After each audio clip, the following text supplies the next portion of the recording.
MP board कक्षा 11वीं के विद्यार्थियों को भौतिक सब्जेक्ट का यहाँ पे क्वेश्चन पेपर दिखाने वाला हूँ। तो पहले ही मैंने एक पार्ट बना दिया है और उस एक पार्ट में जितने भी एक नंबर वाले प्रश्न हैं उन सभी प्रश्नों का उत्तर भी दे दिया है। तो अभी आप लोगों का जो 2 जनवरी का पेपर होगा उसमें आपको ये सारे प्रश्न देखने को मिलेगा। तो चलो मैं आपको दिखा देता हूँ।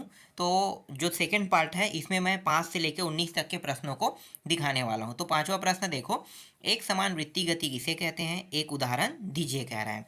और इसे अगर नहीं बनाना चाहते तो अथवा भी दिया है। फिलहाल मैं कई प्रश्नों में अथवा को काट दिया हूँ। ठीक है, तो ज़रूरी नहीं अगर ये पूरा सेट आता है, ठीक है, पूरा सेट आता है तो सिर्फ आपको एक एक प्रश्न पढ़ना है।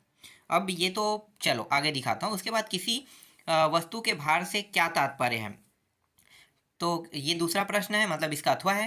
तो जो सरल लगे उसको याद कर लेना। फिर एक समान वित्तीय गति किसे कहते हैं, एक उदाहरण दीजिए। ऐसी मैं बता देता हूँ, ये इतना आसान आसान प्रश्न है। एक देखो 2-2 नंबर के तो छोटा है तो मैं ऐसे ही बता देता हूँ। ठीक है, एक समान वित्तीय गति का मतलब क्या होता है, जो एक ही स्पीड से चले। जैसे कि घड़ी का सुई, घड़ी के सुई की स्पीड बढ़ता है क्या, नहीं बढ़ता है। घंटे का कांटा हर एक घंटे में एक ही बार, मतलब 1 घंटा होने पर 60 सेकेंड होने पर 1 मिनट होता है और 60 मिनट होने पर 1 घंटा होता है। तो घड़ी की सुई आप बोल सकते हो यहाँ पे इसका उदाहरण में। ठीक है, जैसे कि चंद्रमा पर वायुमंडल क्यों नहीं होता कह रहा है, तो चंद्रमा पर वायुमंडल क्यों नहीं होता है, क्योंकि वहाँ पे ऑक्सीजन पाया नहीं जाता तो वायुमंडल होता नहीं है। ठीक है, इस तरह से इसका उत्तर दे सकते हो। इसी तरह से व्युत्पन्न मात्रक से क्या तात्पर्य है। ठीक है, तो व्युत्पन्न मात्रक क्या होता है, ये मुझे याद था मैं भूल गया। चलो इसके जगह मैं पलायन वेग दे देता हूँ। ठीक है, व्युत्पन्न मात्रक का उत्तर जो मुझे याद था मैं भूल गया हूँ, तो मैं पलायन वेग का उत्तर दे देता हूँ। पलायन वेग मुझे याद है। पलायन वेग क्या होता है, पृथ्वी किसी वस्तु को अगर हम 9.8 की स्पीड, 9.8 याद रखना, 9.8 प्रति मिनट प्रति सेकेंड की स्पीड से अगर किसी वस्तु को फेंकते हैं तो वो क्या हो जाता है, हमारे जो गुरुत्वाकर्षण है उससे बाहर चला जाता है, स्पेस में चला जाता है, अंतरिक्ष में चला जाता है। तो उसी को क्या कहते हैं, पलायन वेग कहते हैं, याद रखना।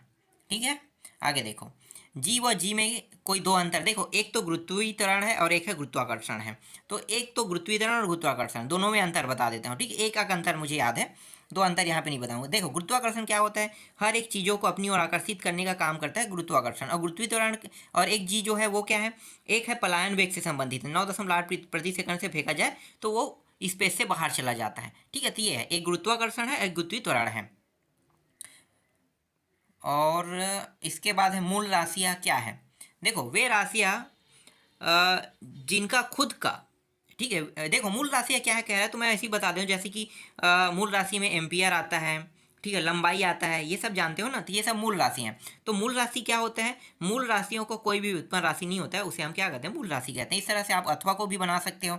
फिर बर्नौली का प्रमेय, ये मुझे याद नहीं है, इसके जगह में मैं जड़त्व बता देता हूँ। जड़त्व से आप क्या समझते हैं, तो देखो जड़त्व मुझे याद है। जड़त्व का मतलब क्या होता है, देखो जड़त्व मतलब न्यूटन की गति का प्रथम नियम। किसी वस्तु मतलब जो वस्तु गतिशील है वो तब तक गतिशील रहेगा जब तक कि उसको रोकने के लिए बाह्य बल ना लगाया जाए, और जो विरामावस्था में है वो तब तक विरामावस्था में रहे जब तक कि उसे आगे बढ़ाने के लिए बल ना लगाया जाए। मतलब ये न्यूटन के प्रथम नियम यहाँ पे लागू होता है, उसे हम जड़त्व का नियम कहते हैं। याद आ गया। चलो आगे देखो, एक न्यूटन बल को परिभाषित कीजिए। अब एक न्यूटन बल को परिभाषित कीजिए कह रहा है, तो ये आपको खुद देखना है, मैं भूल गया हूँ कितना होता है एक न्यूटन बल बराबर।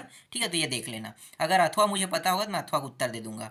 ठीक है, यहाँ पे अथवा जो है, अथवा भी मुझे याद नहीं है। स्प्रिंग इस्पात ही की ही क्यों बनाई जाती है, तांबे और एल्यूमिनियम की नहीं। तो स्प्रिंग इस्पात को जो बोला है ना, ये जो बल्ब बुल्ब में लगाया जाता है तांबे, और इसका क्यों नहीं बनाया जाता है, क्योंकि इसकी जो गलनांक है बहुत हाई होता है। देखो स्प्रिंग जो इस्पात है उसकी गलनांक जो क्या होता है, बहुत हाई होता है। इसलिए बल्ब में जब इसे लगाया जाता है तो वो आसानी से गर्म होने के बाद भी नहीं टूटता है, जबकि ये तांबे और एल्युमिनियम का लगाया तो पिघल के वो टूट जाएगा। इसीलिए स्प्रिंग इस्पात की बनाई जाती है। ठीक है, शायद तैर वही होगा। इसके बाद देखो यहाँ पे अथवा भी दिया है, ससंजक बल से क्या समझते हैं। ठीक है, एक तो बता दिया हूँ, कार्य ऊर्जा प्रमेय। कार्य ऊर्जा प्रमेय बता रहे हैं, तो कार्य ऊर्जा प्रमेय क्या होता है, देखो कार्य और ऊर्जा, कार्य क्या होता है, किसी कार्य को करने के लिए हमें ऊर्जा की आवश्यकता होती है। ठीक है, तो ये कार्य और ऊर्जा यही तो होगा, और क्या होगा। श्यानता किसे कहते हैं, एक टब है उसमें पानी भर दो और जितने दूर को वो पानी जो ग्रहण करता है वही क्या कहलाता है, उसका श्यानता कहलाता है ना। तो ये इसका उत्तर होगा। ठीक है, बल आघूर्ण एवं जड़त्व आघूर्ण में संबंध बताइए। तो बल आघूर्ण और जड़त्व आघूर्ण दोनों अलग अलग है, इसमें संबंध बताना है, तो ये थोड़ा बड़ा प्रश्न हो रहा है। अब आपको ये प्रश्नों को देखना है, ठीक है। 13वां प्रश्न, अथवा में देखो जड़त्वागुण कोणीय संवेग में अंतर कह रहा है, स्थापित कीजिए, मतलब संबंध स्थापित कीजिए, इसको भी आपको देखना है। तो जो जो मुझे पता था मैं वो आप लोगों को बता रहा था। 2-2 नंबर वाले छोटे प्रश्नों का उत्तर ऐसे ही बन जाता है, उसको याद करने की जरूरत नहीं है। और MKS पद्धति और ये CGS पद्धति, शायद इसे मैंने पढ़ाया भी था, ठीक है। तो MKS पद्धति में क्या कहते हैं, CGS पद्धति में क्या कहते हैं, ठीक है, उसे बताना है। तो कार्य में अर्घ में परिवर्तित कीजिए कह रहा है, ठीक है, इसे देख लेना, ये आपको बुक में मिलेगा। फिर यहाँ पे स्प्रिंग प्रत्यास्था है, ठीक है, इसको देख लेना। ये अलग अलग प्रश्न है क्या, 1 मिनट, 14 का अथवा, ठीक है। तो ये 15वां प्रश्न है। फिर स्टोक का नियम, ठीक है, ये 15वां प्रश्न है, स्टोक का नियम इसका अथवा है। कई में अथवा मैंने हटा दिया है। और सरल लोलक आवर्तकाल वाला है, ये देख लेना, ठीक है। 16वां प्रश्न, 17वां प्रश्न देखो, अगर वो ना समझ में आए तो ये अथवा भी देख सकते हो। फिर 17वां प्रश्न देखो, 17 है, इसका अथवा प्रश्न भी यहाँ पे दिया हुआ है, ठीक है। इसके बाद 18वां देखो, गुरुत्वीय स्थितिज ऊर्जा से क्या अभिप्राय सूत्र स्थापित कीजिए कह रहा है। और ये रहा 19वां प्रश्न, और इसका अथवा भी यहाँ पे दिया हुआ है। तो इतने सारे प्रश्न मैं आपको बता रहा हूँ, ठीक है। ये सभी के सभी प्रश्नों को आपको तैयारी कर लेना है।